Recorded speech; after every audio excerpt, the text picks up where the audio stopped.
Hola, ¿qué tal? Muy buenas noches. Es un placer para mí saludarles y darles la bienvenida en esta plataforma de Zoom y también en Facebook Live a las personas que nos acompañan. Este es el programa Voces del Derecho, que es patrocinado por INDECAJ. Muchísimas gracias a INDECAJ por permitirnos estar en esta ocasión en un programa más, como es así semana a semana.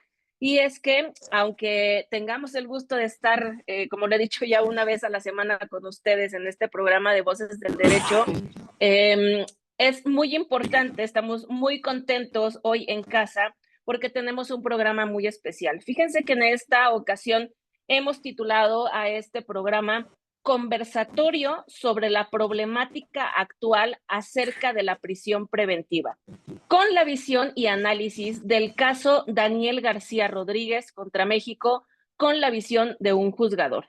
Y es que hoy estamos de manteles largos porque afortunadamente contamos con la participación de Daniel García Rodríguez, quien es el invitado especial y pues bueno, por demás, autorizado para contarnos justamente de este caso. Tenemos también al doctor Eduardo Alberto Osorio y a mi queridísimo Shell Pérez Rodríguez en la co-conducción de este programa.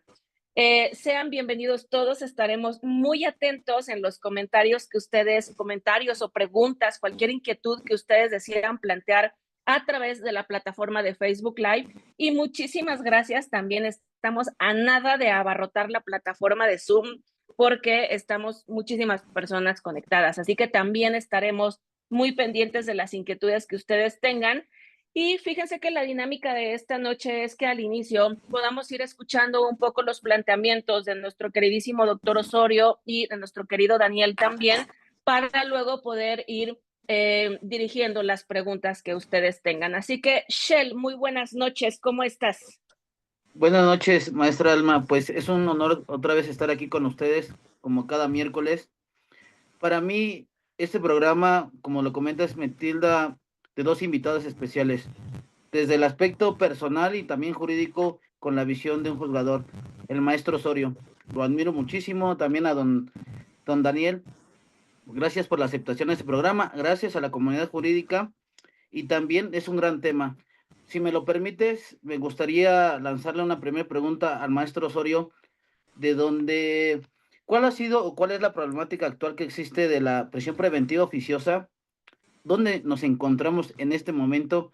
Y posteriormente, con esta reforma, ¿qué es lo que nos espera acerca del tema que, como tú ya lo comentaste, vamos a hablar el día de hoy? Muchísimas gracias a la comunidad, a la maestra Cristina y también a todo el staff que hace posible todo esto. Muchísimas gracias. Pues muchas gracias. Es un honor, Shell, que me haya considerado para participar en este conversatorio. Se lo aprecio mucho. Alma, es un honor también compartir con usted. Y bueno, don Daniel García Rodríguez, ¿qué le puedo decir? Usted sabe de mi admiración a usted, de mi aprecio, sobre todo a usted, quien no haya tenido la oportunidad de conocer a don Daniel, es una persona admirable porque a pesar de haber sufrido una, un tormento a uno de los derechos más importantes que tenemos, que es la libertad, injustamente durante 17 años y medio, es una persona que no se conduce con rencores, que está yendo hacia adelante, es una persona que con mucha serenidad habla de lo que pasó y muy consciente de la importancia de su caso, sobre todo para aportar, no a la comunidad jurídica, a los derechos humanos en general, para que otras personas no sufran esto. Y una manera de lograrlo es teniendo el caso vigente, teniendo el caso presente. Para quienes no lo sepan, el caso García Rodríguez es porque una de las víctimas de ese asunto fue don Daniel García Rodríguez, que aquí tenemos presente.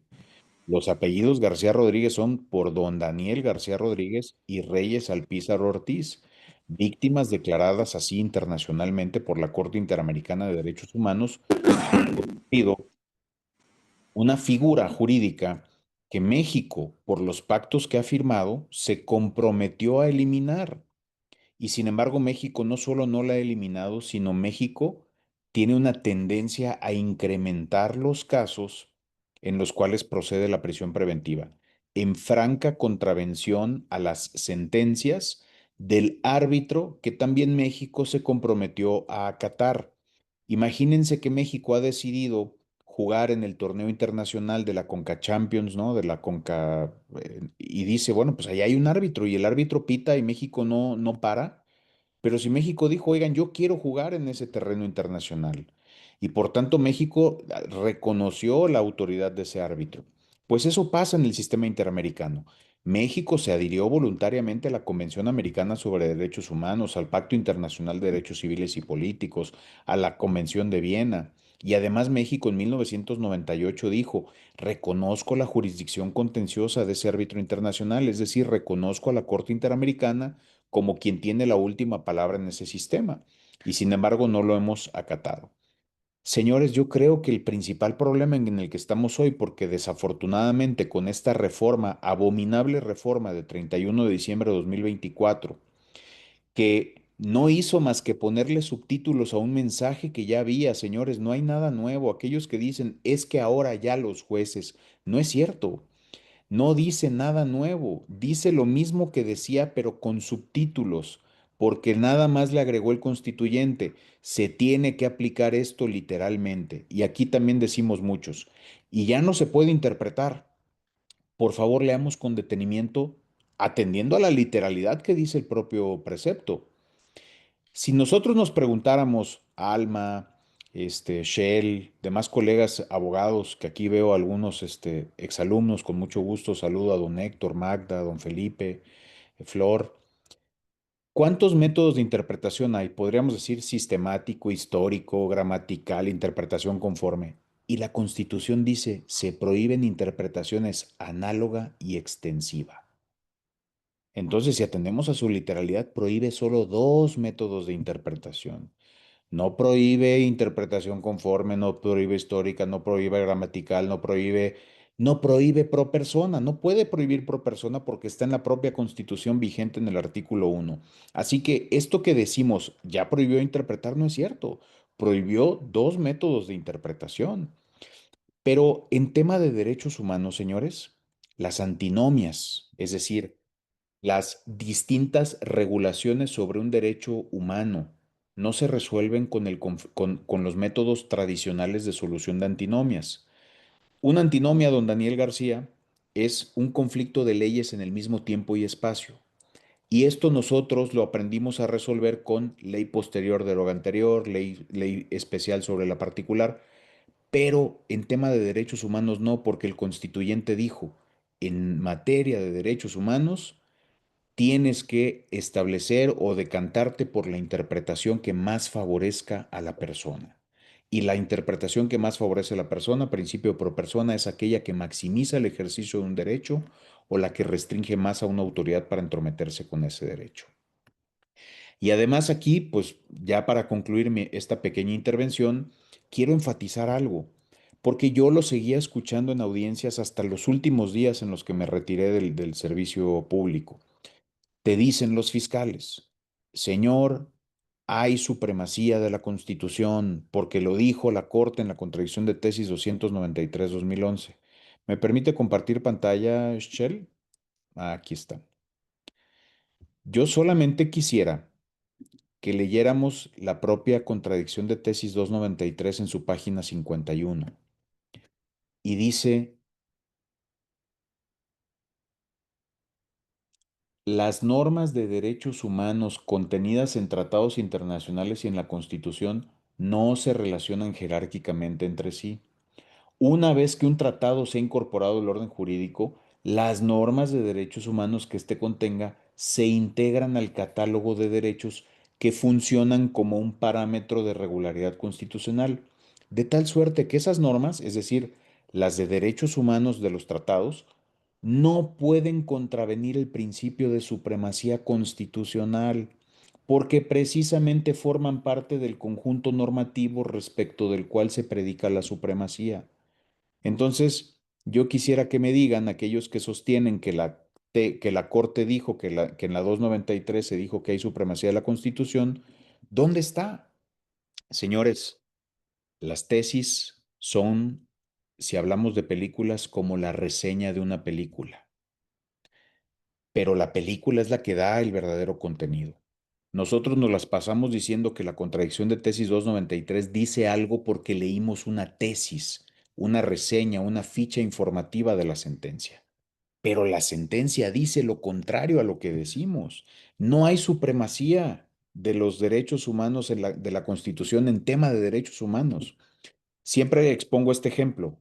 Pregunto, Flor, Alma, Shell, Don Daniel, ¿hay supremacía bíblica del Éxodo sobre el Génesis o de los Salmos sobre alguno otro? No, porque forman parte de la Biblia. Es un texto bíblico y los libros autónomos fueron compilados en una Biblia y no hay supremacía de uno u otro porque forman parte de la misma. Pues la Corte aquí lo que dice es, los derechos humanos de fuente internacional se han incorporado a nuestra Constitución y funcionan como un parámetro. Entonces no puede haber supremacía porque constitucional porque forman parte del texto respecto del cual se predica la supremacía. Forman parte de la Constitución. No hay supremacía. Y eso no lo hemos podido comprender después de 12 años de que se publicó la contradicción de tesis 293. Y una mínima cosa que el constituyente agrega tiene violando derechos humanos a las autoridades en el país, porque con esta reforma del 31 de diciembre, la prisión oficiosa volvió revolucionada. Hay más prisión, se está aplicando retroactivamente. Los fiscales están pidiendo revisión de medida para que las personas que ya estaban en libertad regresen a la prisión, aunque no haya ningún riesgo. Prisión porque sí, una manera de volver al sistema inquisitivo. Esto en la academia se llama nostalgia por la Inquisición. Muchas gracias.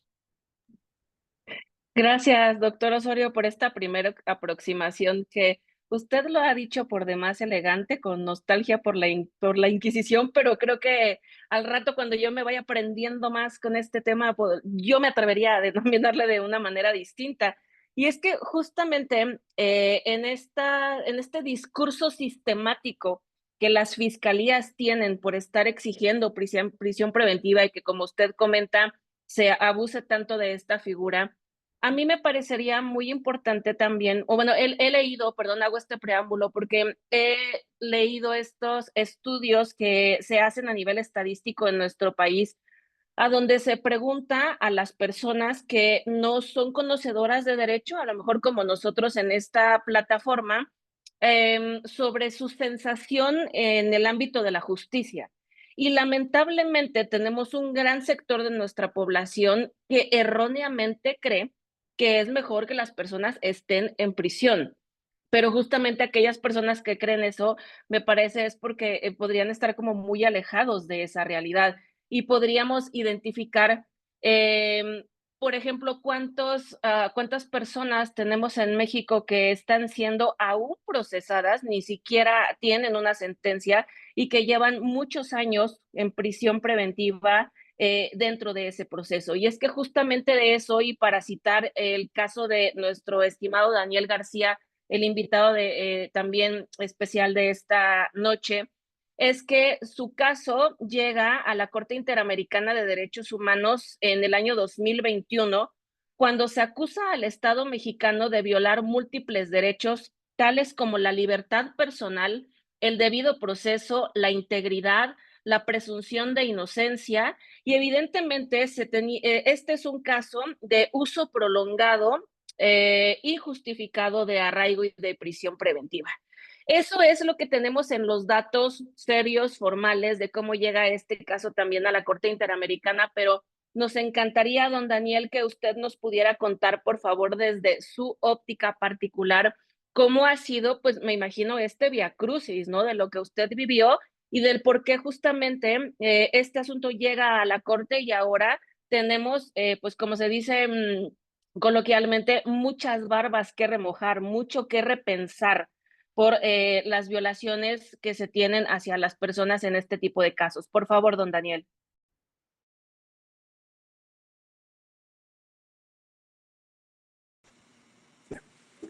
Con todo gusto, muy agradecido por la invitación. Como siempre, es un honor compartir con el maestro Osorio. Siempre hay que aprenderle mucho al maestro. Excel, de verdad estoy muy reconocido. Y bueno, ¿qué comentar? Respecto a la similitud que en mi caso acontece durante 17 años, 6 meses, no es precisamente el tema político, que sí lo fue, sino guardando la comparación o el nivel de comparación, es que se usa exactamente la política que todos los días vemos en lo general.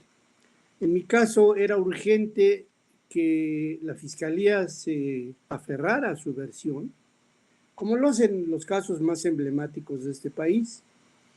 Sobra decir los nombres de gente que ha pasado décadas en prisión durante un proceso. Todos conocemos algún caso, pero el punto al que quiero referirme o quiero centrarme es de que a las fiscalías, a los agentes del Ministerio Público, les conviene porque están aliados con la figura política de este país. Están aliados para sostener la prisión preventiva oficiosa. ¿Y por qué les conviene? Porque estamos frente a un extraordinario fracaso de la Procuración de Justicia en México. Estamos ante la extraordinaria época de la simulación en la investigación y en la resolución de los casos de delitos que le compete a la gente del Ministerio Público y que como no lo hace o como es un extraordinario, estrepitoso fracaso, el 95% de los delitos en este país no se investigan, no tienen sentencia, no tienen resolución. De casi 40 millones de delitos que se ocurren al año en México, son apenas 30 o 40 mil sentencias, que es una cifra ridícula. Y entonces tienen que echar mano de algo tan importante como es la prisión preventiva oficiosa, porque eso les permite estructurar frente al común de los ciudadanos como un justificante de que sí trabajan. Así pasó en mi caso en lo particular y así sigue pasando todos los días.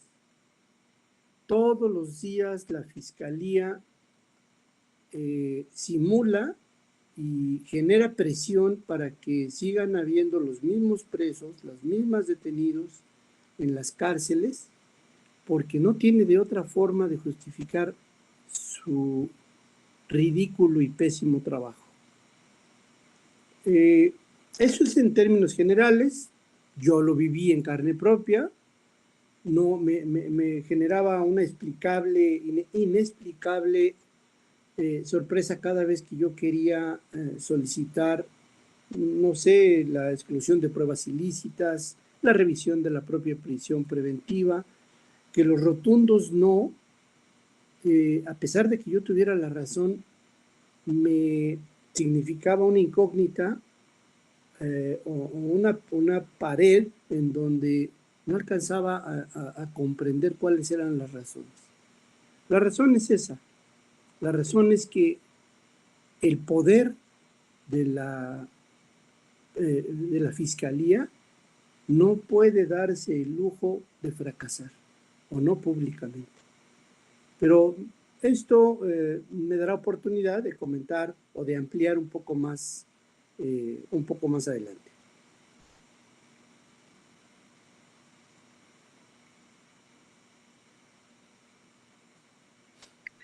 Muchas gracias, Daniel, por compartirnos su opinión. Y es que justamente pensaba ahora, y doctor Osorio, a ver si me puede ayudar a responder esto. ¿Por qué, por ejemplo, también cuando, no, tal vez, no sé si ustedes han podido, leer esa nota, habrá salido algunos meses, ya que suele nuestro gobierno compararnos tanto con Dinamarca. Justo leía una nota a donde en países de aquellas latitudes se cierran las cárceles, ¿no? Se van cerrando porque no se ocupan, porque el Estado no recurre a ese tipo de herramientas o de estrategias. ¿Qué tendría que? Suena muy sarcástica mi pregunta, pero a lo mejor es romántica, diría más es eso, rayando en el romanticismo. O sea, sí, en serio, ¿qué deberíamos de tener en México, en nuestras fiscalías, en nuestra sociedad, para, lejos de estar pensando en abarrotar las cárceles, en que siempre justamente se recurra a pedir prisión, prisión, prisión, prisión, prisión en esta parte tan sistemática, poder tratar de que funcione de otra manera? Y si es así, ¿de qué manera se le ocurre a usted justamente con esta experiencia grande que trae usted como persona juzgadora? ¿De qué otra manera podríamos regular esto? Mire, mi respuesta está en una frase que se le atribuye a Einstein, que Einstein decía, si quieres obtener resultados distintos, debes dejar de hacer siempre lo mismo. Si hacemos lo mismo, siempre resultados. Hay un documental que les recomiendo a todos que vean, que se llama ¿Qué invadimos ahora? Es de Michael Moore. Michael Moore, en una propuesta sarcástica, dice que invade Europa y va conquistando cada país a los que va. Simbólicamente, incluso pone la bandera de Estados Unidos porque dice que va y los conquista para traerse de estos países lo que más sirve. Y precisamente Yesenia va a Dinamarca, va a Islandia, perdón, va a Finlandia, a Noruega y analiza muchas cosas, ¿no? Sistemas educativos, sistemas alimenticios en las escuelas, combate a las drogas en Portugal y las prisiones en Noruega y en Finlandia. En Noruega y en Finlandia los sistemas de prisiones de ellos son ejemplares. Han, pero ellos dijeron, debemos dejar de hacer siempre lo mismo. Tuvieron la voluntad de detenerse y decir, esto no funciona, tenemos que hacer algo diferente. Y se atrevieron a crear un sistema de prisiones completamente diferente con una lógica distinta a la que existía, menos represiva, que trate mejor a las personas porque los centros de internamiento, los centros de reclusión, y don Daniel nos puede hablar muy bien de esto, son centros de enojamiento, de creación de encono por la manera en la que tratas a las personas. Si tú tienes durante años a las personas encerrándolas con un trato indigno, estás generando en ellos un sentimiento de resentimiento hacia la sociedad. Entonces, en vez de salir reinsertados a la sociedad, salen resentidos con la sociedad. Que les cuente don Daniel que en una celda de, no sé, don Daniel si era 2x2 o 4x4 dormían 40 personas, donde se tenían que amarrar a los barrotes y turnarse para dormir entre ellos. Saskia Niño de Rivera cuenta que en unas prisiones en Puebla, en unos galerones, tenían que salir periódicamente esos galerones a tomar oxígeno a otras personas porque se acababa el oxígeno dentro del lugar. Tuve la fortuna en 2023, fíjense qué paradójico, señores. A mí me mencionan en la mañanera de manera denostativa, me inician investigaciones penales por mis criterios sobre prisión preventiva y la ONU me invita a presentar estos argumentos frente a Filipinas como una alternativa para que Filipinas, no teniendo un sistema acusatorio, sino uno inquisitivo como el que teníamos, donde la prisión era la regla general y no podías obtener tu libertad si el delito era grave, allá le llaman delitos hediondos, tienen un hacinamiento terrible de prisiones. Entonces la ONU, fíjense, la Organización de Naciones Unidas dice, a ver, vamos a traer a esta persona de México, que a pesar de que hay una normativa, él mediante un argumento está haciendo esto para ver si Filipinas puede implementar algo similar y ayudemos a descongestionar prisiones. Entonces, esta práctica que ya hacemos varios en México se pretendió presentar allá como un ejemplo, pero lo digo porque estando en Filipinas nos llevaron a conocer una prisión que alberga, yo nunca había visto algo así. Aquí las prisiones de México, por más población que tengan son 1,800 personas, 1,500 personas. Fuimos a conocer una prisión de 30,000 personas allá en Filipinas. Filipinas tiene delitos de cadena perpetua o prisión perpetua por comerciar shabú, cristal, metanfetamina, por 0,01 gramos, así de duros. Pero a mí me surgió una reflexión que presenté en mi conferencia en Filipinas ante el presidente de la Suprema Corte y jueces de la Suprema Corte, ante el Senado de Filipinas, ante autoridades de Australia, etcétera, y de otros países en este foro. Nos llevaron a conocer la parte de atrás de la prisión y en la calle en la que uno le queda la prisión de 30,000 personas, hay un edificio de este lado, es decir, uno circula entre la prisión de 30,000 personas y un edificio. Este edificio es el corredor de la muerte y ya está en desuso porque ya no hay pena de muerte. Pero esto me dio una reflexión, tomé fotografías y las presenté en mi clausura en el foro y les dije, señores, miren esto, hoy es un museo que queda como testimonio de la crueldad con la que se trataba ciertos delitos hace tiempo. Hoy esto ya no se hace desde hace, no sé, 20 años. Esto muestra que hemos evolucionado y hemos entendido que esta no era una manera de tratar a las personas en prisión o a las personas que cometen delitos.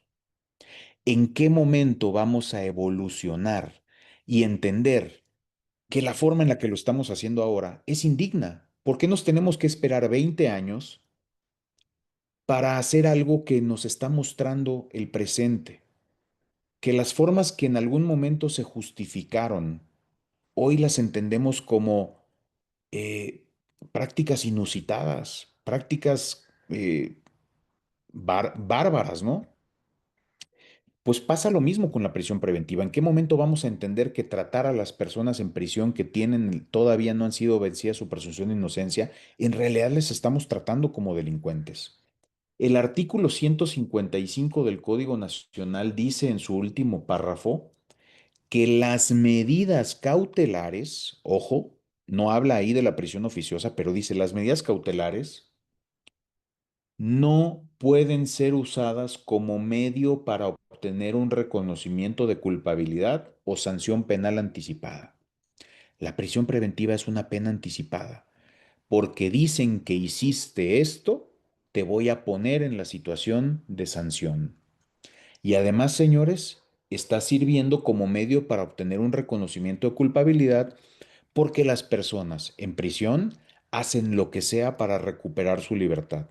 Y esto es optar por un procedimiento abreviado donde tienen que reconocer su culpabilidad con tal de obtener un beneficio que les permita estar nuevamente en prisión. Por eso siempre he sostenido, la prisión oficiosa no es una medida cautelar. Las medidas cautelares cautelan, son herramientas para mitigar y neutralizar riesgos procesales. Necesidad de cautela cuando hay riesgo procesal, medida cautelar para la necesidad de cautela. La prisión preventiva no requiere de la existencia de un riesgo. Por tanto, no cautela nada.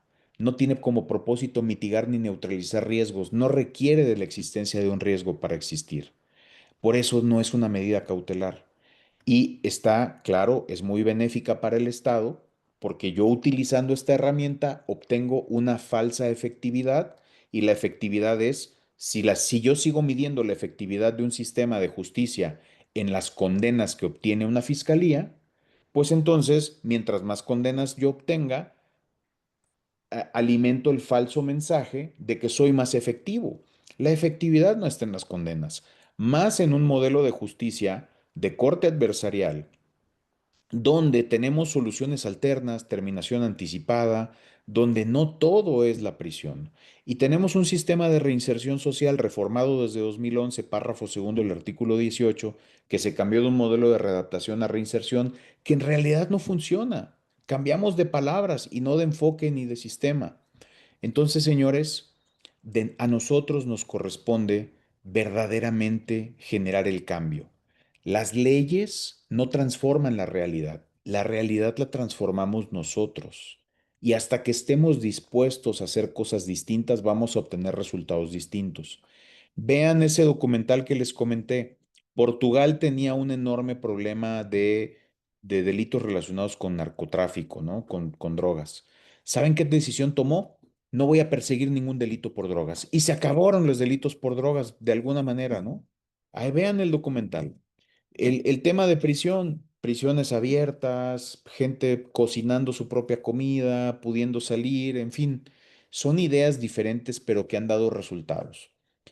Cuando salimos nosotros, señores, o vemos documentales, colegas que están todos en la reunión, siempre decimos, wow, cómo me gusta esto de Estados Unidos, qué bonito esto de Europa, cómo me gustaría que México fuera así. Nunca vamos a ser un país así si en temas que nos corresponden a nosotros los abogados, que tienen que ver con el Estado de Derecho, no evolucionamos. Porque una sociedad como esa que vemos y queremos, también lo puede hacer porque tiene un Estado de Derecho adecuado, con certidumbre jurídica, con un sistema no tan represivo. Todo es parte de, no son exitosos solo por los temas económicos, sino por sus sistemas de justicia, por la credibilidad de sus policías, por la confianza en sus fiscales, por la confianza en sus jueces. Hoy tenemos jueces y juezas que no están resolviendo lo que deben resolver por temor a que te señalen una mañanera, por temor a que un tribunal de disciplina completamente coludido con el poder va a ir para perseguir los fines del Estado que son prisión para todos. Y mientras no tengamos a alguien dispuesto a aplicarlo y abogados dispuestos a exigir y defender y asociaciones, colegios de abogados que a los que les tema el gobierno, a los que les teman los tribunales superiores, a los que les teman los consejos de la judicatura y digan, yo no voy a hacer esto porque el colegio va a estar sobre mí, porque no me va a permitir salirme con la mía, el gremio de la sociedad, no vamos a tener un país distinto. Al contrario, cada vez más crece la arbitrariedad y cada vez son menos las voces que combaten la arbitrariedad. Y nunca vamos a evolucionar como país si no hacemos esto. Muchísimas gracias por su respuesta, doctor. Y es que justamente a mí me encanta lo que usted nos ha compartido y desde hace un tiempo yo también discutía mucho, o criticaba mucho estas cuestiones sobre, me parece que nuestro país tiene un error en los indicadores que se fijan las instituciones para medir su efectividad. Pongo un ejemplo y por ahí también me quisiera dirigir un poco a usted, don Daniel, también como para plantear este siguiente supuesto. Determinada fiscalía, no diremos de cuál estado de nuestra República Mexicana, pero esto es muy común, dicen, ay, como que somos la mejor fiscalía, somos la mejor Secretaría de Seguridad Pública, porque fíjense que en el mes de mayo tuvimos, me invento un número, ¿no? Tuvimos 500 detenciones. Ok, pero el indicador de tener, y pensemos, 500 detenciones en flagrancia, yo hacía luego un estudio a donde, si, y les invito a todos a que hagan también esta consulta, no me crean en lo que estoy diciendo, dúdenlo y vayámonos a las fuentes a contrastar. Una institución presume 500 detenciones en flagrancia y dice, somos la mejor policía porque hicimos 500 detenciones. Sí, pero ¿qué creen? Luego cuando nos vamos a hacer el contraste de la información y a analizar de estas 500 controles de legalidad de la detención, o sea, estas 500 audiencias, Daniel, que se sometieron ante un juez, como por ejemplo lo era anteriormente nuestro doctor Eduardo, si analizábamos el resultado de ver cuántas de esas 500 sí se decretaron de legales y cuántas de esas 500 no se decretaron de legales, les aseguro que se van a sorprender con el número, porque muchísimos casos de estos se han decretado esas detenciones ilegales. Entonces, eso a mí me parece muy interesante porque justamente se genera un doble discurso o un falso discurso de parte de las instituciones de decir, mira, traigo estas detenciones y eso no significa exactamente efectividad en las acciones. Entonces, si esto es así, y además, justamente, querido don Daniel, por el resultado que hoy se tiene de su caso y de la experiencia que usted ha tenido, a pesar de que el Estado mexicano justamente tiene ya un jalón de orejas bastante duro, yo quisiera preguntarle a usted, don Daniel, en su experiencia, ¿qué cree usted que necesitan las instituciones en México para calificarse de manera diferente? Para que entonces justamente, como usted lo criticaba hace un momento, a ver, las investigaciones son pésimas. Ok, pero entonces, ¿dónde estaría cómo si medimos, cómo es efectivo, además de estas cuestiones de, claro, ya entendimos, no pedir para todo la prisión preventiva, en su opinión, ¿de qué otra manera poder contrarrestar este tipo de, pues no sé, de ideologías o de planes que tanto están afectando a nuestra sociedad, a nuestro país y, por supuesto, pues a personas como usted, tal cual el caso que ha sufrido? Don Daniel, por favor. Y mientras tanto, mi querido Shell, ayúdame porque ya tenemos preguntas en Zoom y en Facebook. Y ahora, Shell, me ayudas a lanzar la siguiente pregunta, ¿vale? Porfa. Don Daniel.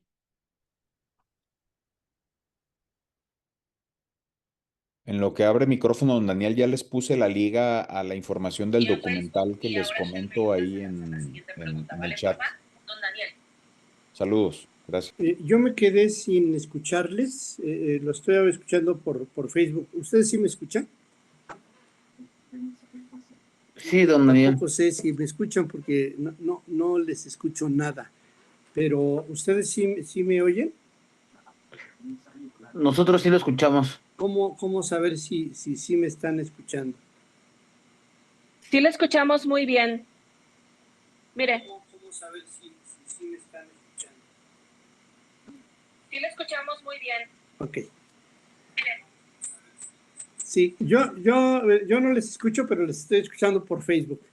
Bueno, mire, Alma, a mí me parece, no, no soy tan optimista. Creo que no exagero si puedo comentar que estamos ante una urgencia política en este país. Me parece que estamos nadando sobre la ignorancia, sobre el desconocimiento, pero sobre todo por la conveniencia de los gobernantes. Llámense priistas, panistas, morenistas. Tenemos la mala fortuna de que la ignorancia impera en nuestros políticos. La ignorancia y un poquitito de maldad de algunos que están por debajo de los principales. La prisión preventiva oficiosa, que es nuestro tema principal, es utilizada como una herramienta de extorsión en este país.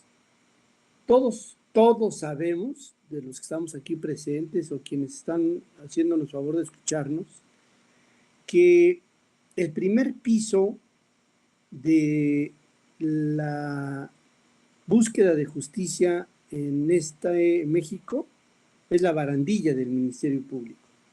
Todos sabemos, y si no lo hemos experimentado, alguien ha escuchado la forma como se ha comprado la justicia en la barandilla y en galeras del Ministerio Público a las altas horas de la madrugada. Todos sabemos que ahí hay precios que van en el rango desde los 10,000 hasta los 500,000, hasta millones de pesos para lograr la libertad de alguien. Esta frase última la he dicho frente a cientos de abogados y para mi sorpresa todo el mundo se calla porque sé de lo que estoy hablando. Ahora bien, si esa es nuestra realidad, nuestra cínica realidad, el agente del Ministerio Público lo sabe perfectamente. Y entonces, como él conoce su amplia facultad para decidir la modalidad del delito a la cual vaya a consignar al indiciado, sin mediación de juez, sin intervención en alguna audiencia donde se pueda desahogar la validez, o mejor dicho, la posibilidad de que alguien pase los próximos años de su vida o meses de su vida con todo lo que eso representa en prisión, y como él sabe perfectamente que puede hacerlo sin que ningún juez medie, pues eso le permite a tener una extraordinaria herramienta de extorsión y de negociación. Ahora bien, la falta principal en nuestro sistema de justicia no era el cambio de jueces, no era el cambio de magistrados, no era el cambio de ministros. Puedo tener muchos calificativos, pero el más mínimo pudiéramos establecerlo como una estupidez, porque lo que le urge a México, lo que le urge al sistema de justicia son detectives, son investigadores, son policías ya de veras, no nuevos jueces. Los jueces finalmente, a partir del sistema que se estructuró en México desde el 2011, ya tienen o ya tenían periodos de revisión y formas de evaluación y sobre todo una gran ventana que se abrió a partir de los juicios orales. ¿Por qué digo que nos hacen falta investigadores? Eso es exactamente lo que nos urge, porque, y el juez Osorio no me dejará mentir, la mayoría de las consignaciones son resultado o de delaciones o de detenciones en flagrancia, pero principalmente de la policía preventiva. El 80% de las consignaciones en nuestro México se hacen por una condición casi de casualidad o de acusación. No hay investigación. Yo estuve 18 años casi de mi vida leyendo y releyendo expedientes y nunca, y leí miles, nunca vi un caso resuelto a partir de una investigación. No conozco un solo caso que se haya resuelto a partir de un equipo de detectives que se hayan resuelto a hermanar, a enlazar, a encadenar hechos, vestigios, indicios. El banco de indicios que en alguna ocasión se ofreció, que además es su exigencia de la sentencia del campo algodonero, así como la cadena de custodia, pues solamente lo escuchamos en la anécdota. De las pocas cosas que ha cumplido México, que en este campo que estamos hablando, de la carpeta de investigación, la única que se ha sujeto a perfeccionamiento es la detención, el Registro Nacional de Detenciones, que fue motivo de exigencia del caso Atenco. Aunque los políticos hoy en día, pues todos se enarbolan de esas modificaciones, la presión internacional es la que ha puesto orden. Y bueno, el hecho de que sea una simulación nuestro sistema de justicia es vergonzoso, nos debe de llenar de vergüenza a todos los mexicanos. Por último, voy a comentarles, muy respecto a esto que estamos platicando, un caso. El caso donde yo vivo, el del Estado de México. En el Estado de México, las 4 instituciones que velan entre comillas, por la Procuración de Justicia, que es la Fiscalía del Estado de México, la Comisión Nacional, la Comisión Estatal de Derechos Humanos, la Comisión de Víctimas y, por supuesto, el Poder Judicial. Entre las 4 instituciones tienen al año un presupuesto cercano a los 15,000 millones de pesos. Es muy fácil de expresarlos, pero 15,000 millones de pesos es una extraordinaria fortuna. Esos 15,000 millones de pesos responden a entregarnos cada año 3,800 sentencias condenatorias. nos da el resultado de que si alguien es detenido porque se robó el celular en una parada de un camión o arriba de un transporte colectivo y es procesado, detenido, procesado y sentenciado, esa sentencia a los ciudadanos del Estado de México nos cuesta poco más de 4 millones de pesos. Que se haya robado un celular un personaje. Y como esos, el 50% de los detenidos en las cárceles en el Estado de México son por delitos menores. Eso es lo que cuesta. 4 millones de pesos la sentencia para cualquier desafortunado ciudadano que haya sido detenido en flagrancia. Entonces, es urgente que tomemos conciencia de esto. Es necesario hacer el análisis mucho más completo y no a partir de la anécdota como yo lo estoy platicando, pero es válido y es urgente revisarlo. Yo me iría muchísimo más al extremo. Yo cerraría totalmente las agencias del Ministerio Público. Ya pasó una vez en mayo del año que sufrimos el COVID. Fueron cerrados el 70% de las fiscalías en el Estado de México. Todos los policías ministeriales y la policía preventiva, todos se fueron a su casa y no pasó nada. No, jueces, secretarios, fiscales, todo el mundo se fue a su casa por el COVID y se fueron a su casa igual que a los delincuentes porque los parámetros no se movieron.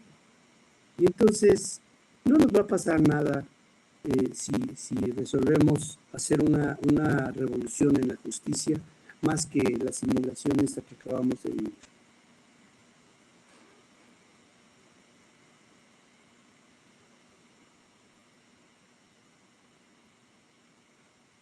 Shell, por favor. Sí, pues qué excelente intervención, don Daniel. Hay una pregunta de Pablo Ángeles en el chat de Zoom que dice lo siguiente. Me imagino que va dirigida para el maestro Osorio. Dice, ¿quiere decir entonces que el sistema acusatorio no ha funcionado en nuestro país? Y peor aún, con la reforma del 19 constitucional, ¿qué se espera con los jueces de elección popular?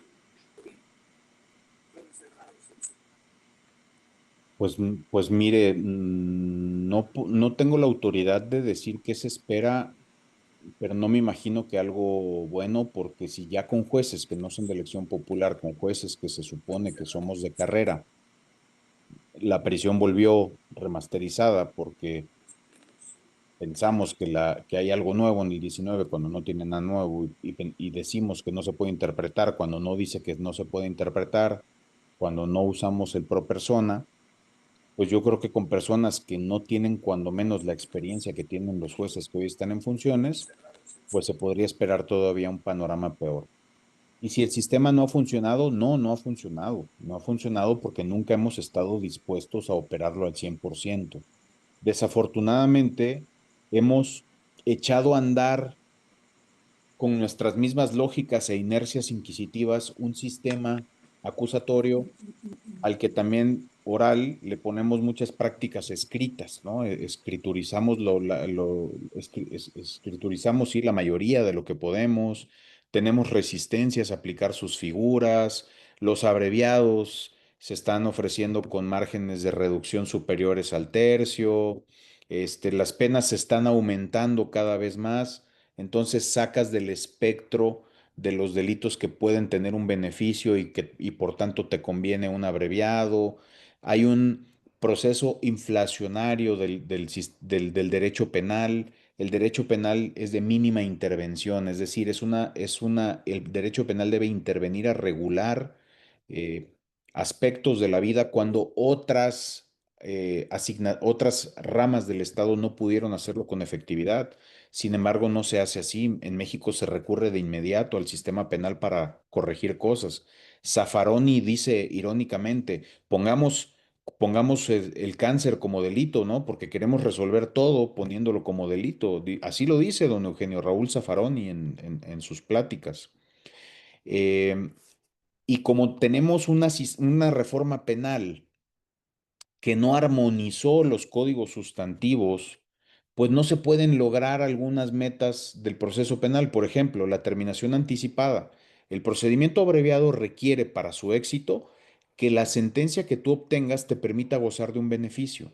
Pero ¿qué pasa, por ejemplo, los que litigan penal federal? El beneficio de condena condicional es de máximo 4 años. Y en las legislaciones estatales son similares. 3 años Tabasco, año y medio Doloso, 5 años algunas Chihuahua o las mejores, pero todas son en promedio 4 años. Y si tú aumentas las penas de los delitos, vas sacando del espectro de lo que puede salir por beneficio de abreviado y vas haciendo que el abreviado quede en desuso y le quitas todo el propósito que tuvo una reforma constitucional. ¿Qué debemos hacer? Reformarlo todo y pasarlo a la ley de ejecución, a una ley nacional y establecer ahí en esa ley los beneficios y que sean ya por penas de 10, 20, 15 años y van a ver cómo mejoran las prácticas en las fiscalías. Pero como saben que es de 4 años, ¿qué hacen también las fiscalías? Te ofrezco 4 años, un mes, es decir, te quiero en prisión. Se tiende a la prisión como una visualización de efectividad de nuestro sistema. La maestra Carla lo dice siempre con mucha claridad y lo dice en su libro Medidas Cautelares, ¿no? La prisión no es, perdón, permítanme, prisión, prisión no es justicia y libertad no es impunidad, ¿no? Entonces, se puede conseguir justicia de otras maneras y quien está en libertad enfrentando un proceso no es impunidad como se propaga en el discurso. Impunidad significa sin pena, no, no punir, pero no se puede decir que no se pune algo cuando se ha determinado responsabilidad penal. Cuando se ha encontrado que hay una persona responsable y no se pone una pena, ahí hay impunidad, o no se castiga a las personas, ahí hay impunidad. Pero no cuando una persona enfrenta su proceso en libertad. Piénsenlo así. ¿Cómo enfrenta una persona su proceso laboral en libertad, su proceso civil en libertad, su proceso mercantil en la libertad, su proceso agrario en libertad, su proceso penal en prisión? Porque no nos quitamos de la mente la lógica inquisitiva conforme a la cual estábamos acostumbrados a que la prisión era la regla general. Por eso digo que la reforma está en nuestra mentalidad y no en nuestras leyes. Mientras nosotros no cambiemos, las cosas no van a cambiar. Gracias.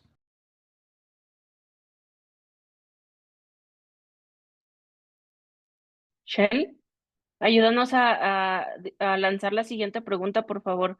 Creo que hay una persona que tiene la mano levantada. Sí, que si le pueden habilitar el micrófono, por favor. Gracias,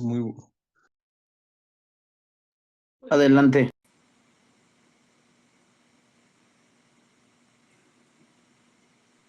gracias, muy buenas noches. Pues sí, justamente, siguiendo estas líneas, el maestro Eduardo Martínez Bastida, en su manual para litigantes, hace esta diferencia entre política criminológica y política criminal, la cual definitivamente, pues no ha logrado el establecimiento de un modelo de derecho penal mínimo y garantista. Y concluyo esta intervención únicamente citándolo también en el sentido de que la política penal es esencialmente represiva y en consecuencia una especie del género de la política criminal. Así la política criminológica realmente no está bien desarrollada en nuestro país. Es cuanto. Gracias, Beto, por la opinión que nos comparte. Y es que justamente me parece interesante que podamos encontrar, por ejemplo, Ay, Ale, ¿me ayudas, porfa, con los micros por ahí, por la repetición que hace? Gracias.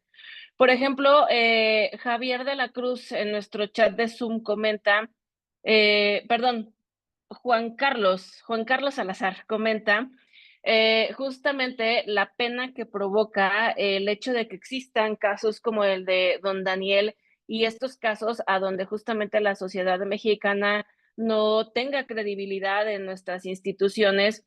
Y de eso sumo también a otro comentario que hace Adal Juárez en Facebook Live, a donde nos comparte que existen demasiadas carpetas fabricadas por parte de las instituciones y el ambiente de corrupción que se genera en nuestro país. Pero creo que esa es también la gran misión que tenemos nosotros. Recuerden, uno de los primeros comentarios que hacía el doctor Eduardo Osorio al abrir esta noche, él, no puedo replicarlo con las mismas palabras, pero intentaré parafrasear, nos invitaba a hacer un análisis, nos invitaba o nos sigue invitando a hacer una recapitulación sobre el actuar que estamos teniendo justamente nosotros como operadores del sistema de justicia penal. Y es eso, o sea, ¿por qué? A mí me encanta esta reflexión, doctor Osorio, del por qué, por ejemplo, en otras ramas del derecho podríamos repensarlo de manera distinta, pero para el penal es un exceso de prisión, ¿no? Y a mí sobre todo algo que me preocupa, a mí me gusta mucho dar clase, me preocupo en las generaciones que vienen y justamente como todos ustedes señalan, en pues todos los cambios que veremos ahora. A mí me gusta mucho decir, y lo platicaba con mi querida Cris, nuestra rectora en INDECAJ, lo hablábamos antier, ayer, consideramos que estamos viviendo un momento histórico. México está teniendo en este tema de reforma judicial, nos ha tocado vivir la reforma del sistema penal acusatorio, estamos viviendo reformas interesantes, estamos teniendo un momento histórico y justamente parafraseando al doctor Eduardo, él decía de la gran responsabilidad que tenemos nosotros como operadores. Entonces, esta pregunta no fue para mí, pero justamente, Shell, de la que tú planteabas, a mí me parecería importante recalcar que no es que el sistema penal acusatorio sea malo. El sistema en sí no es malo, ha tenido muchas bondades y ha dejado cosas buenas para México. Pero en efecto, cuando nosotros empezamos a desvirtuar este tipo de figuras, llámese, como bien lo ha citado el doctor, el procedimiento abreviado mal utilizado, justo porque en otros países se llama procedimiento negociado, ¿no? No hablamos del negociado que luego pensamos corruptamente, sino que se refiere a la negociación de la pena que se puede hacer con las instituciones, no al otro tipo de business de negociación. Y justamente la otra pues, parte que se desvirtúa es esas cuestiones de cuando tenemos exceso de una mala utilización de este tipo de figuras y que no lo hemos mencionado con anterioridad, pero yo me atrevería también a decir que uno de los grandes, pues tal vez elefantes blancos que tenemos sí en México son las unidades de medidas cautelares, porque son instituciones que no, que digamos en letra tienen una esencia muy bonita y que no me dejará mentir mi querida Florecita, ¿no? Cuando estudiábamos desde aquellos años, gracias por estar conectada, querida Flor, desde aquellos años estudiábamos estas cuestiones de las creaciones de las UMECAS, la implementación de estas figuras, pues si las leemos a letra fría, don Daniel, doctor Eduardo, parecieran ser instituciones nobles que nos van a dejar muchas cosas buenas y aportarían bien para justamente que el sistema de nuestro, perdón, el funcionamiento de nuestro sistema penal acusatorio sea efectivo.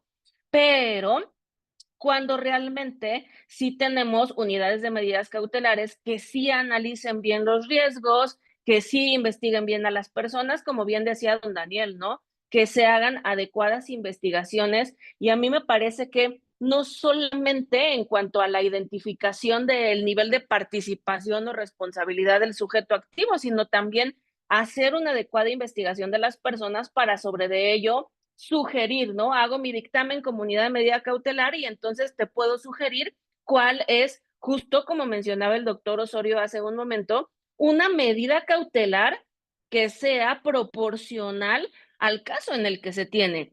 Y no que también tengamos unidades de medidas cautelares que o no funcionan o que sean también, y sí lo hago a manera de crítica institucional, como en aquellos casos a donde el Ministerio Público siempre le pide a un perito su participación, ya sugiriendo el tipo de conclusión que espera para el caso, como en el caso de las unidades de medidas cautelares, ¿no? Oye, hazme el análisis de riesgos, pero ya dime que sí merece prisión. Cuidado con ello también, porque si tuviéramos en funcionamiento, a mí me parece, ¿no? Esta es una opinión muy particular.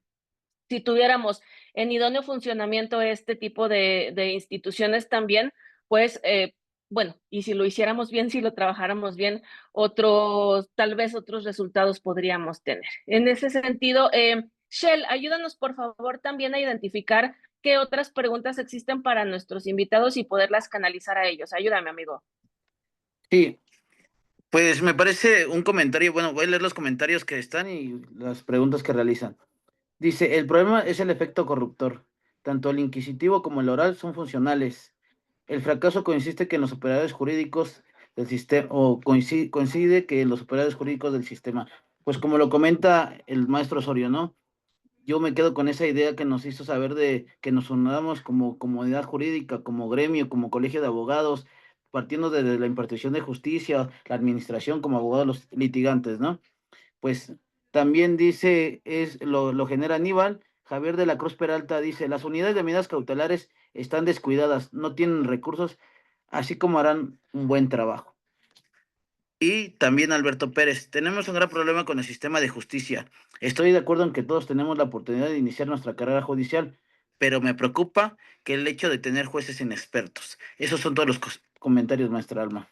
Si me permiten, en cuanto a lo que comentan ahorita de la unidad de supervisión de medidas cautelares, Alma Yesenia, y esta parte del sistema que es muy necesaria, tuve la oportunidad de estar en Puerto Rico en 2 ocasiones en ejercicios institucionales donde estuvimos con jueces de muchos países ahí.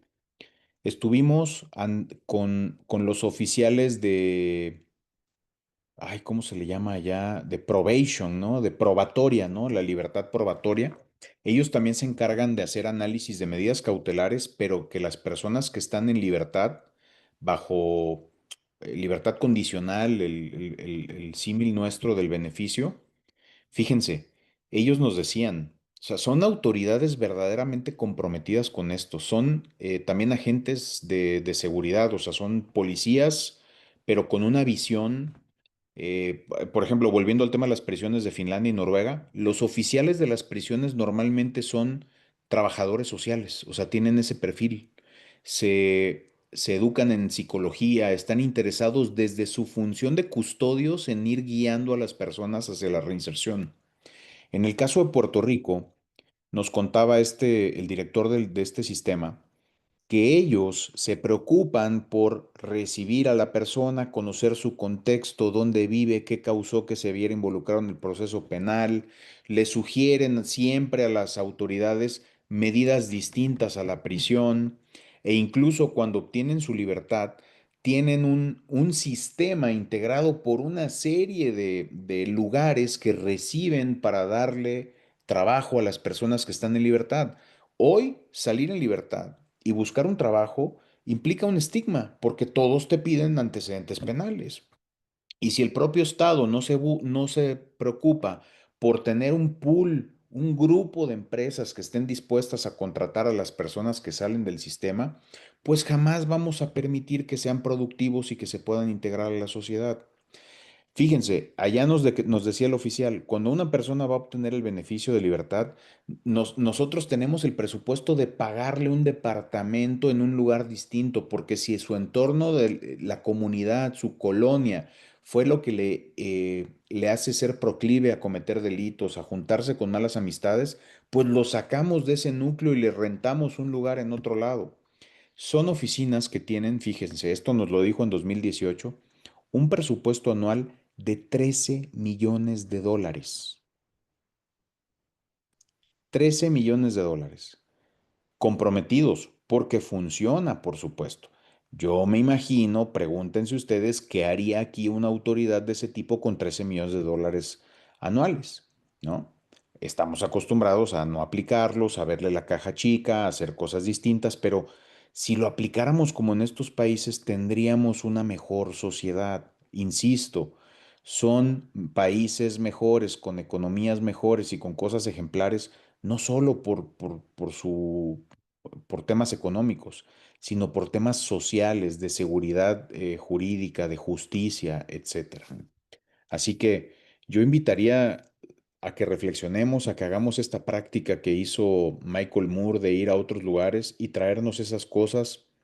Y saben qué, no cambiemos a todo México, cambiemos una pequeña parte, porque los grandes cambios están en las pequeñas acciones. Entonces, tratemos de cambiar nuestro entorno en pequeñas acciones y al rato, cuando otras personas repliquen estas pequeñas acciones, estarán multiplicadas y vamos a tener un cambio. Pero mientras no nos decidamos hacerlo, vamos a tener lo mismo. Gracias, doctor. Pregunta Lucy en Facebook Live que tratando de mirar otras alternativas, ¿usted considera que la explotación de la herramienta brazalete electrónico podría ser una solución a este gran problema? Jamás puse un brazalete en toda mi carrera como juez, jamás ordené uno. El brazalete es algo que le da seguridad a los jueces, pero los jueces no tenemos que andar preguntando con el temor de se me va a pelar. No, no, no son temores que debemos tener.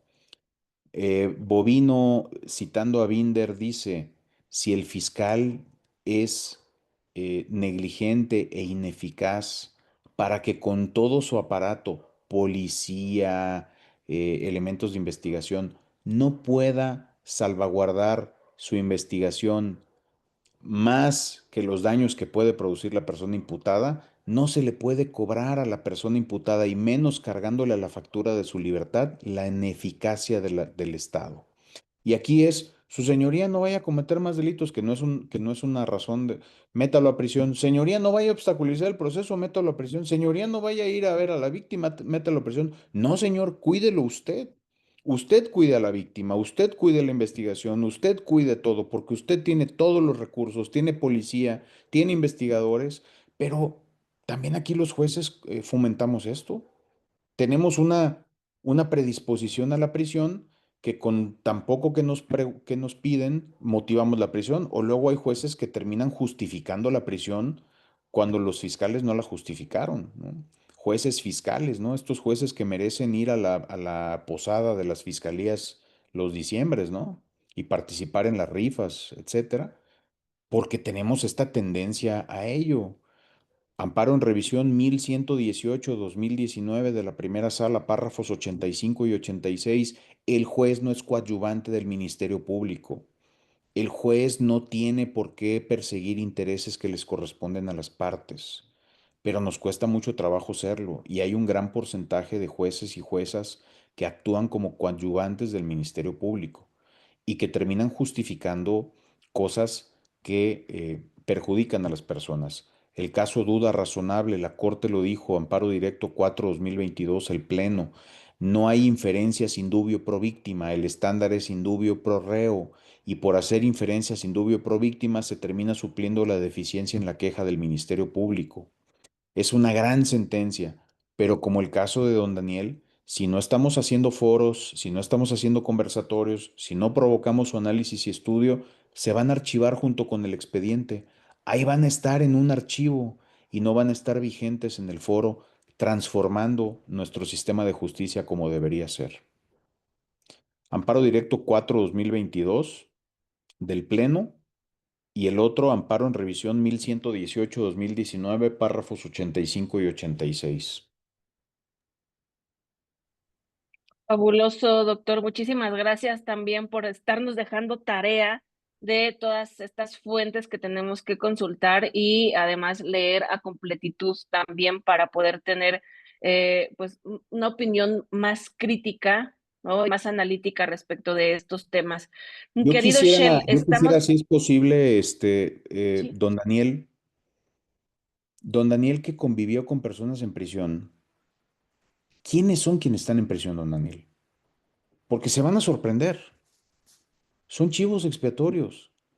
Gente que está en condiciones que no nos imaginamos que existe gente en esas condiciones en México. Nos decía usted, don Daniel, ¿se acuerda? Gente que no tiene ni acta de nacimiento, ni identificación. O sea, es gente que son las personas idóneas para tomar y atribuirles un delito y con esto presumir resultados. Señores, estamos siendo muy indiferentes y un día nosotros podemos ser parte de ese sistema y nos vamos a interesar hasta que vengan por nosotros. Don Daniel, si fuera tan amable de contarnos esa parte, ¿no? Porque luego no somos conscientes de quiénes están en las prisiones, si nos está escuchando. Hagámoslo, don Jorge, hagámoslo. Sí, sí, maestro, eran parte de lo que en alguna ocasión platicábamos respecto a la condición general de lo que son nuestros presos. No me cansaré yo de decir siempre, porque nuestra sociedad es corresponsable de esa parte de la comunidad. Siempre es los ciudadanos más vulnerables. La parte más fácil de atacar, de imputar delito. En muchas de las ocasiones, por supuesto, que su propia debilidad social, su propia debilidad económica, su propia debilidad académica y hasta física, es lo que acomoda para hacerlos proclives en que sean la parte que deba de castigarse. Pero es la parte que se castiga porque es la parte que más se deja, es la parte más fácil. Esa es una condición que es muy fácil advertir desde el momento en que un gran número de detenidos en México pues no conocen la credencial de elector, no se diga una cartilla o el matrimonio como tal, o saber registrar el nacimiento de un hijo. La ignorancia va aparejada de esa debilidad y eso aprovecha muy bien la institución de fiscalías para que a esos más vulnerables son a los que acomodan en una cadena de obligación presupuestaria para establecer el número exacto de cuántos consignados por robo, cuántos consignados por violación, cuántos consignados por diversos delitos que deben de ir a parar a la cárcel este mes. Y no 10 más, ni 8 más o 20 menos. Casualmente, todos los meses son idénticos a partir de una condición presupuestal. Pero es que la cadena que establecen los políticos debe de ser acorde a lo que trabaja la policía. Hay cosas, principalmente la relación política con la justicia es lo que más nos ha perjudicado y desafortunadamente este movimiento recién elaborado por el actual gobierno federal es la intervención política en uno de los poderes que no debería de haberlo hecho, ahí fueron a parar. Esa intromisión, más allá de su inconstitucionalidad, más allá de la violación de los principios más básicos de las leyes más fundamentales, la intromisión de la política en la procuración de justicia es no solamente bárbara, sino nos enfrentamos a un escenario oscuro que vamos a tener repercusión más allá de lo anécdota, porque hay muchas cosas anecdotarias que todos los días vemos ahora de estos nuevos jueces. La circunstancia que vamos a vivir va a ser muy grave. Apenas todos conocemos la intromisión política de los casos. No hay un solo caso de estos extraordinarios cuando detienen al crimen que da publicidad, que el político no meta sus manos. No hay una sola acción de la policía donde el político opine. No hay una sola sentencia o una barbaridad de derechos humanos que no aparezca dentro de la Procuración de Justicia que no aparezca en las mañaneras los últimos 7 años. Eso es gravísimo. Y todos los días, es cotidiano. A mí se me facilita mucho siempre poner en relación, ahorita como lo comenta el doctor Osorio, el punto de la manipulación que hacen, no importando cualquier tipo de protocolo obligado por la ley para los fiscales, les conviene más que se acrecente la noticia o se magnifique. Apenas vimos este caso de los funcionarios del gobierno de la Ciudad de México recién asesinados. En 3 horas ya tenían los vehículos y la motocicleta con la que se cometió el crimen. Ya tenían las huellas de los que habían cometido ese hecho. Si todos los homicidios de esta capital se resolvieran con esa agilidad, pues estaríamos hablando de otra cosa. Siempre pongo como ejemplo, porque es lo más común, es lo más conocido, lo más público, los casos de el multihomicida de Tláhuac o el monstruo, el caníbal de Atizapán.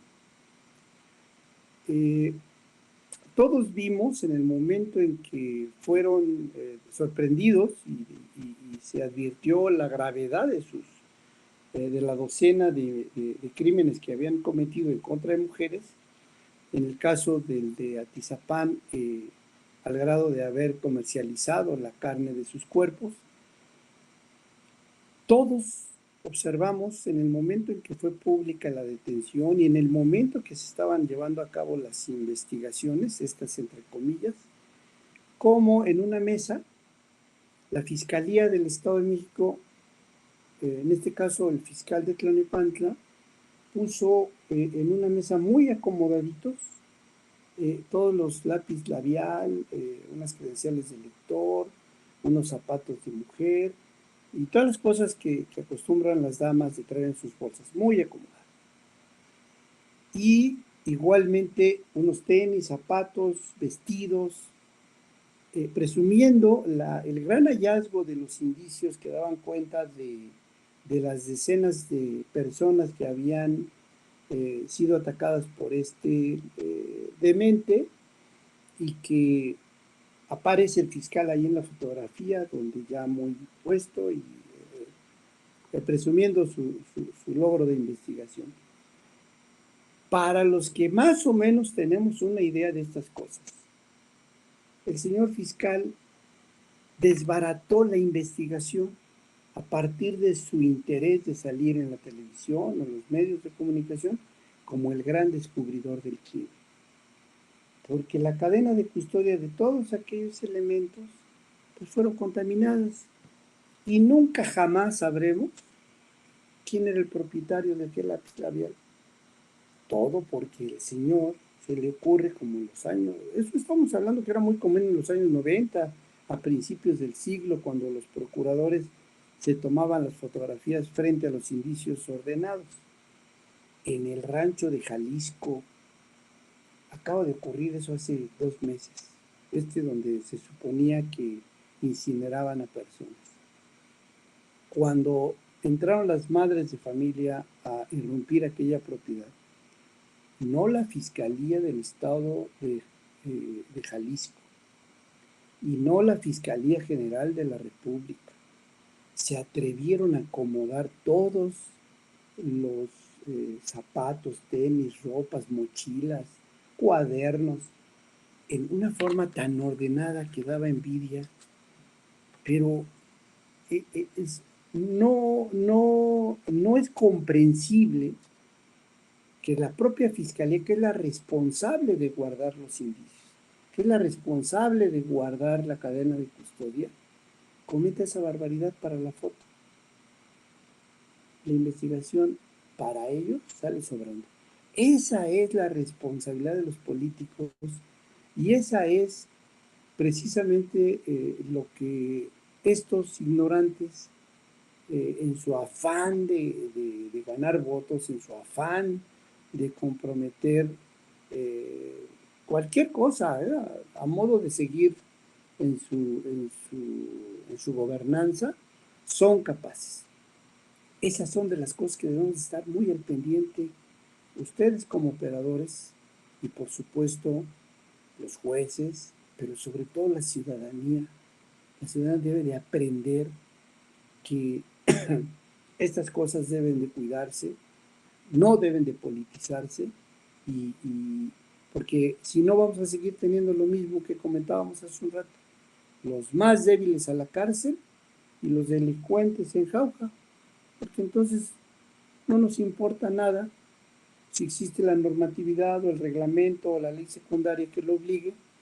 Finalmente el político hace lo que quiere. Gracias.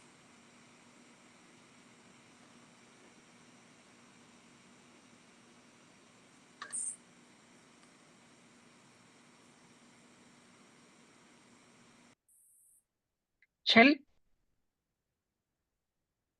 ¿Me escuchó? Es que creo que sí me escuchó. Muchas gracias. Pues generar luego una última pregunta, creo que ya rebasamos la hora del programa. Preguntarle a su señoría Osorio que si nos pudiera dar un tema de una conclusión al respecto de lo que estamos hablando y también generar una pregunta a don Daniel. Vi en Facebook que hicieron una solicitud ante la Corte Interamericana para que el Estado mexicano cumpla. ¿Hasta dónde se quedó? ¿Ya hubo contestación en ese sentido de ese escrito, don Daniel? Y pues agradecer a la maestra Cristina, agradecerte a ti, maestra Alma, por la disponibilidad. Yo sé que también tienes muchísimo trabajo, estás aquí a las 10:40. Agradecer a todos. Un saludo a maestro Osorio, a la maestra Carla Prat y a toda la comunidad jurídica. Muchísimas gracias.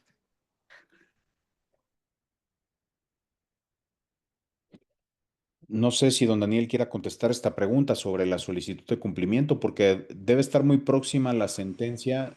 Ustedes sabrán que cuando la Corte Interamericana emite una sentencia, hay supervisión de cumplimiento y cada caso puede tener muchas sentencias de supervisión de cumplimiento.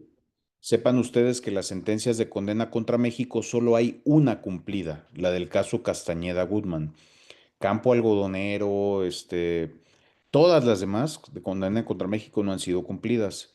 En el caso García Rodríguez, hay una sentencia de supervisión de cumplimiento que analizó el pago y alguna publicación y falta lo otro. No sé si esté próxima esa determinación de supervisión de cumplimiento, don Daniel, si va a haber audiencia pública, si usted ya compareció, cuándo se espera que se pronuncien sobre ese cumplimiento la Corte Interamericana. Si usted ya compareció, ¿cuándo se espera que se pronuncien sobre ese cumplimiento la Corte Interamericana? Sí, efectivamente la parte que le corresponde a la Suprema Corte de Justicia de la Nación, se dio inicio el procedimiento para que uno de los ministros del Pleno presentara un proyecto, cosa que sucedió desde el año pasado, y el ministro Pardo Rebolledo, que es quien le correspondió el proyecto, lo ha tenido que aplazar ya en varias ocasiones. En la última, que fue la última semana de mayo, nos notificaron que ya estaba enlistada la revisión en asuntos internacionales de la Suprema Corte de Justicia.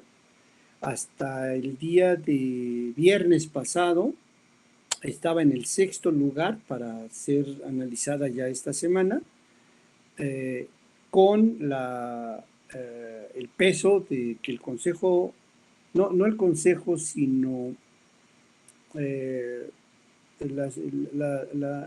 que es Dirección de Asuntos Jurídicos de la Presidencia de la República, solicitó a la Suprema Corte de Justicia que el asunto fuera aplazado hasta la nueva conformación de la Suprema Corte.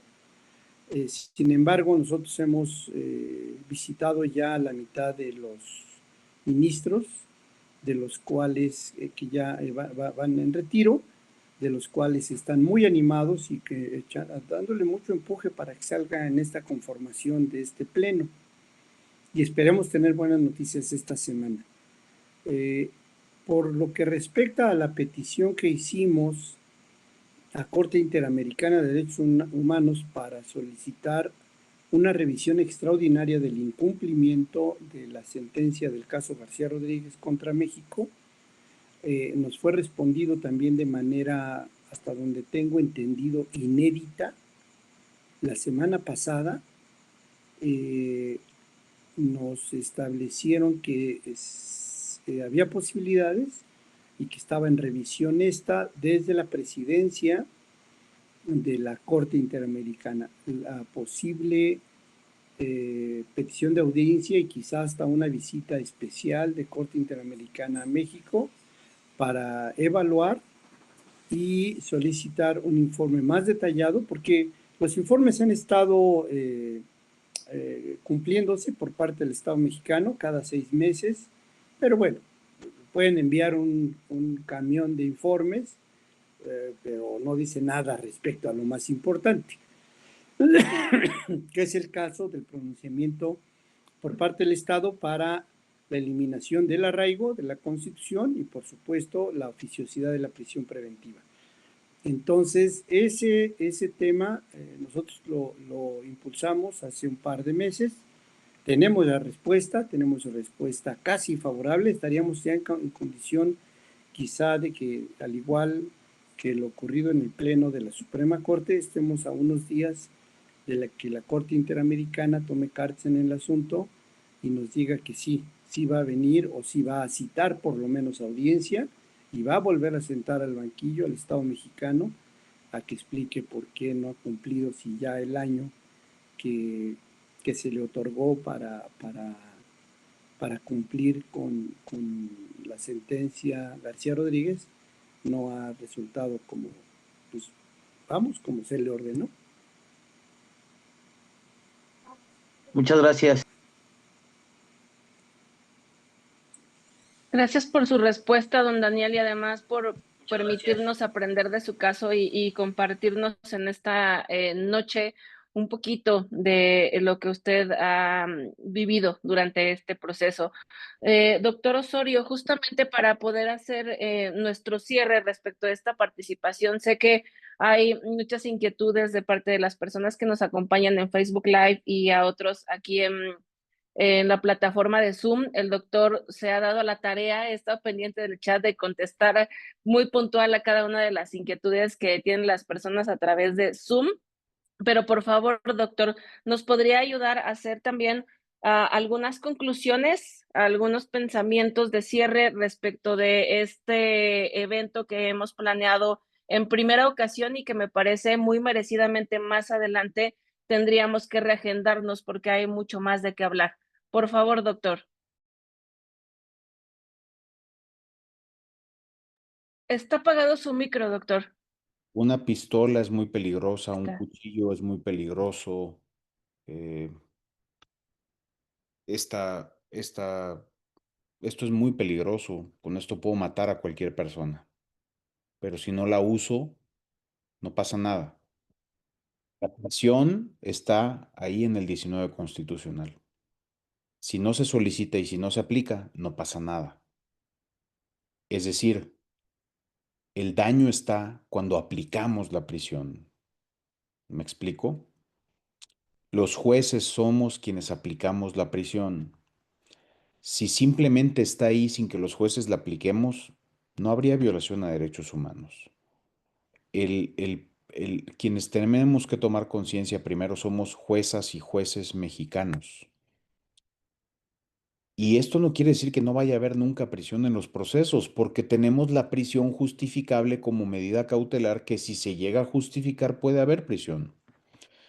Pero recuerden ustedes, señores, busquen los comunicados de la Corte Interamericana, si nos ayudan Shelley y Alma, si ponen así, comunicado caso García Rodríguez, Corte Interamericana, comunicado caso Sompaxtle, Corte Interamericana, Cuando la Corte Interamericana publicitó que sancionó a México con esos asuntos, dijo, México es sancionado por la aplicación de la prisión preventiva oficiosa, no por tenerla en el 19, porque puede estar en el 19 y no aplicarse, pero como se aplica, se genera la violación a derechos humanos. Entonces, si los jueces y juezas no la aplican, no hay violación de derechos humanos. Si los fiscales no la piden y los jueces no la aplican, no hay violación de derechos humanos. México no está violando, o sea, digo, sí la viola una sentencia de la Corte Interamericana, pero no viola derechos humanos por contemplar la prisión en la Constitución. Porque si los jueces no la aplicamos, será letra muerta. Como es letra muerta, mucha cosa, desafortunadamente, buena que no aplicamos, pero las malas las aplicamos luego, luego. Tenemos mucha resistencia. Pues mi reflexión está también en el Amparo Directo 4/2022. Es una gran sentencia, es la mejor sentencia que existe en materia penal en México y me diría que hasta en Latinoamérica. Y ahí la Corte dice, la presunción de inocencia no debe ser quimera, entelequia, ni usarse como ornamento de discursos, es decir, adorno de discursos. Quimera significa ilusión, entelequia es un concepto, ya no me acuerdo si socrático o aristotélico, de algo imposible. La Corte dice, está llamada a ser puesta en práctica. Y en México tenemos algo, nos encanta a los abogados, a los jueces, a los fiscales, salir, hablar a conferencias y hablar de derechos humanos, pero vamos a nuestras salas y hacemos lo contrario. Debemos ser congruentes, debemos hacer lo que decimos, lo que predicamos. Es muy fácil decir, pero no tanto hacer. ¿Y saben qué?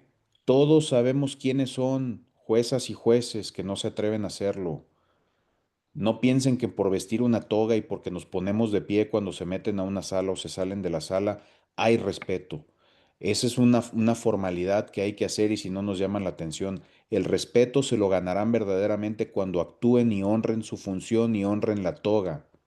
No generen reincidencia de violación de derechos humanos y si no están dispuestos a hacerlo, levántense de esa silla y déjensela a alguien más. Pero el juez que no emite la resolución que debe emitir es como el médico que no cura a la persona que debe curar. Es como el médico que no le quita uno de dos tumores a una persona solo porque se lo dice el director del hospital. Pues el juez que no emite una resolución porque se lo dice su consejo de la judicatura, porque le dicta en línea, es tan criminal como el médico que no cura a la persona. Eso no debe existir, no lo haría jamás un médico, no sé por qué un juez se acostumbra a hacerlo. Y todos sabemos quiénes son, juez y jueza que me estás escuchando, todos sabemos quién eres, solo tú piensas que no lo sabemos. Así que, por favor, deja de hacer, deja de prestarte a una farsa, porque un día tú o los tuyos van a ser presa de este sistema y no vas a tener calidad moral alguna, ni nadie te va a ayudar para ello. Cierro con unas palabras muy fuertes que dijo don Juan Antonio García Amado en un congreso ante muchos jueces en Paraguay o en Uruguay. Y les dijo, si la vida de mi hija dependiera de una moneda o de una decisión de ustedes, así le dijo a jueces y juezas, elegiría sin duda una moneda, les dijo. Cuando uno reflexiona sobre estas palabras, nos hace pensar en la realidad que vivimos en México.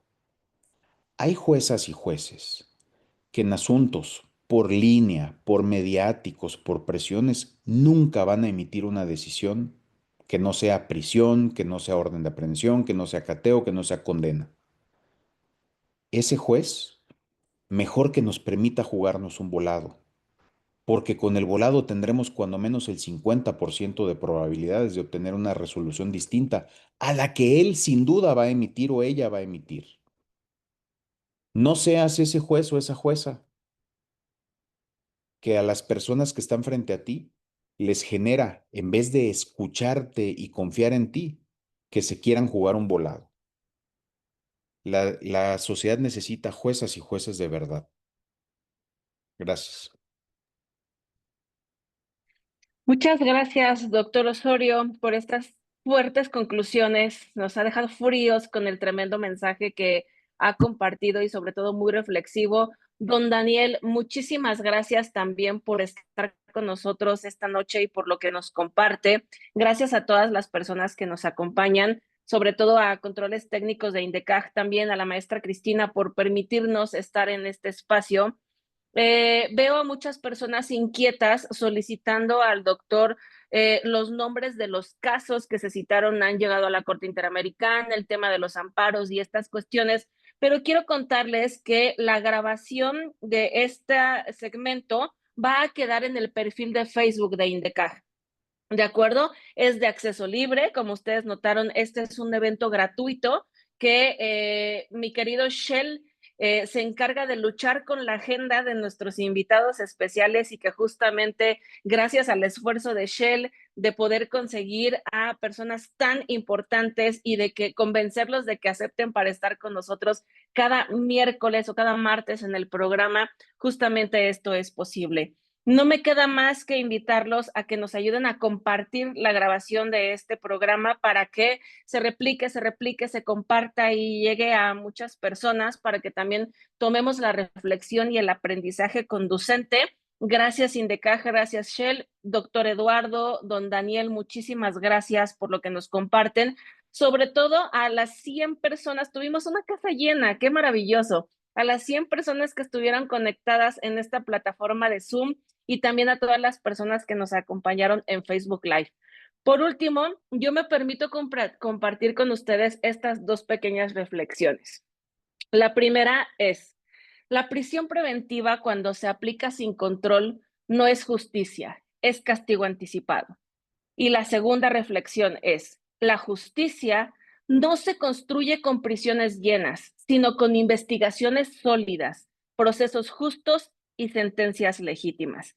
Muchas gracias y hasta la próxima. Que tengan una extraordinaria noche. No. Don Daniel, mis respetos para usted, como siempre.